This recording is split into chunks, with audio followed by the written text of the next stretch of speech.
हमेशा खाने वाली चुड़ैल। रात को अचानक राधिका मौसी को किचन से कुछ गिरने की आवाज आई। उन्होंने बाहर निकल के देखा तो किचन में उन्हें कुछ सफेद साड़ी में दिखा। वो चीख पड़ी, हे भगवान, आलतू जलाल तू आई भला को टाल तू, आलतू जलाल तू आई भला को टाल तू। राधिका मौसी को चीखते सुनकर श्रवण बाहर आता है भागते हुए। अरे माँ, क्या हुआ? क्या देख लिया? दादी माँ आ गई क्या सपने में? अरे बेटा, रसोड़े में देख तो कौन है? श्रवण रसोई में झांक कर देखता है और उसे कोई नहीं दिखता अंदर। अब रसोड़ी में तो कोई नहीं है माँ। कोई सफेद साड़ी में नहीं है क्या? नहीं माँ, कोई भी नहीं है। चिल्लम चिल्ली की आवाज सुनकर काजल भी वहाँ आ जाती है। अब क्या हो गया माँ जी? अरे बेटा, रसोड़ी में एक चुड़ैल थी सफेद साड़ी में। अरे क्या कर रही थी वो अंदर? अरे बताया नहीं, कल आएगी ना तो पूछ लूंगी। चुड़ैल जी, आपका क्या प्लान है? माँ जी, रात बहुत हो गई है, आपने कोई बुरा सपना देखा होगा, चलिए सो जाइए। राधिका मौसी सोने तो चली जाती है पर उनको रात भर नींद ही नहीं आती। वो कुछ भी उलझुल बातें सोचने लगती है। कहीं चुड़ैल की वजह से तो घर में टेंशन नहीं हो रहा, कहीं उसी की वजह से तो वो दादी नहीं बन पा रही। सुबह जब राधिका मौसी रसोड़े में छानबीन करती है तो पाती है कि नींबू का अचार गायब है।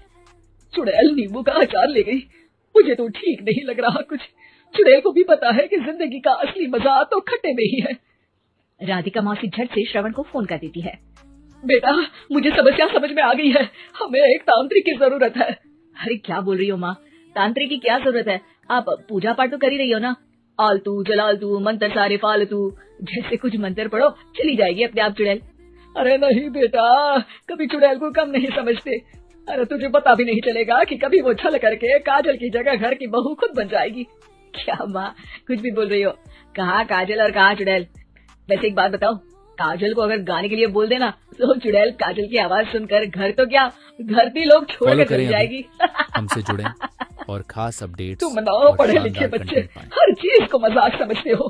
तुम रहने दो, मैं खुद ही तांत्रिक को बुला लेती हूँ। अच्छा सुन, शाम को इमली लेके आना। क्या है कि चटनी खाए बहुत दिन हो गए है ना। नहीं माँ, इमली तांत्रिक से ही मंगवा लो ना, आटा वगैरह भी उसी से पिसवा लेना।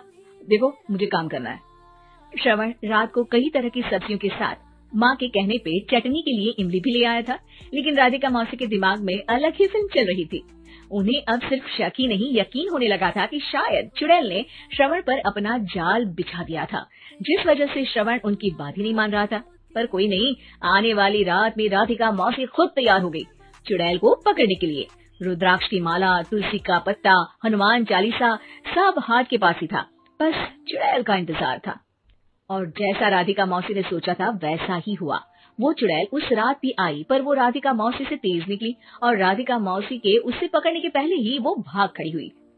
जरूर बहू पे साया है उस चुड़ैल का, तभी तो श्रवण के कमरे में गई है। और अगली सुबह राधिका मौसी पिछली रात हुए हमले में किन चीजों का नुकसान हुआ उसका हिसाब लगा रही थी। उनके खेमे से एक आम के अचार की शीशी भी गायब हो चुकी थी और वो इमली भी जो कल श्रवण लेकर आया था। राधिका मौसी इस बारे में सोच ही रही थी कि श्रवण जल्दी से रसोड़े में आकर दवाइयों की पोटली ढूंढने लगता है। अरे बेटा, क्या हो गया? अब माँ, वो काजल की तबीयत खराब है, बहुत घबराहट हो रही है उसे। हे भगवान, मैंने पहले ही कहा था कि तांत्रिक को बुला लेते हैं, पर नहीं। अब देखो, उस चुड़ैल ने काजल को अपने वश में करना शुरू भी कर दिया है। हालांकि श्रवण भूतों में विश्वास नहीं करता था, पर अब वो भी डर जाता है और राजी हो जाता है एक तांत्रिक को बुलाने के लिए। कुछ ही घंटों में तांत्रिक आ जाते हैं और राधिका मौसी तांत्रिक जी को सब बता देती है। खास अपडेट्स, घर संकट, घर संकट, चुड़ैल को मारू जोर चाकट, ओम भट स्वाहा खटखा के आहा। अरे ये क्या मंत्र है? मेरे खुद का ओरिजिनल मंत्र है, कल रात को ही लिखे है। अच्छे लगे तो दाद चाहूंगा। एक और मंत्र सुनो। अर्ज किया है आब्राकडाब्रा, दिल्ली बम्बई आगरा, चंदा मामा सोबरले सिरन मामू जारा। ये मंत्र है? अरे कोई चालीसा वालीसा पढ़ो ना। वक्त कम है, 40 नहीं पड़ेंगे, 20-25 में काम चलाना पड़ेगा। अलग निरंजन जाके लंदन, मुफ्त का मंजान घिस मेरे लंदन। अरे जल्दी करो तांत्रिक जी, जल्दी करो। तांत्रिक अपने उल झलूल मंत्र पढ़ने लगता है। श्रवण को तांत्रिक पे शक होता है। वो अपने एक डॉक्टर दोस्त को कॉल कर देता है ताकि कोई अनहोनी हो तो इमरजेंसी में चीजें मैनेज हो जाए। तांत्रिक धुनी रमाता है, जिसकी वजह से कमरे में काफी धुआं हो जाता है और जिसकी वजह से बहू की घबराहट बढ़ जाती है। अब भागेगी चुड़ैल। हाँ। बहू खांसते हुए धुएं से बचने के लिए बाहर चली जाती है। अरे भाग रही है, भाग रही है। पीछे पीछे श्रवण भी जाता है। बहू एक सोफे पर बैठ जाती है। तभी डॉक्टर दोस्त आ जाते हैं और श्रवण को पानी लाने के लिए कहते हैं। थोड़े चेकअप के बाद डॉक्टर कहते हैं, मेरे हिसाब से जाप का काम पूरा हो गया है। क्या मतलब? अरे कुछ भी नहीं माँ, कोई चुड़ैल नहीं है, खुशखबरी है, अब दादी बनने वाली है। मगर वो सब अचार के डब्बे। श्रवण दोनों अचार के डब्बे अपनी माँ को दिखाता है, जो कि उनके बिस्तर के नीचे छुपे हुए थे। आपने सही बोला था माँ, वो चुड़ैल काजल ही थी जो खट्टा खा रही थी। हमें कल ही पता चला, पर हमने आपको ये तांत्रिक वाला काम करने दिया ताकि आपको भरोसा हो जाए कि भूत वगैरह कुछ होता ही नहीं। अच्छा, ये तो बड़ी खुशी की बात है। पर बेटा मुझे एक झाड़ू तो ला दे। क्यों माँ? ये तांत्रिक का भूत उतारती हूँ मैं। अब तांत्रिक राधा मौसी के डर से घर से भाग निकलता है और राधा मौसी उसके पीछे भागती है।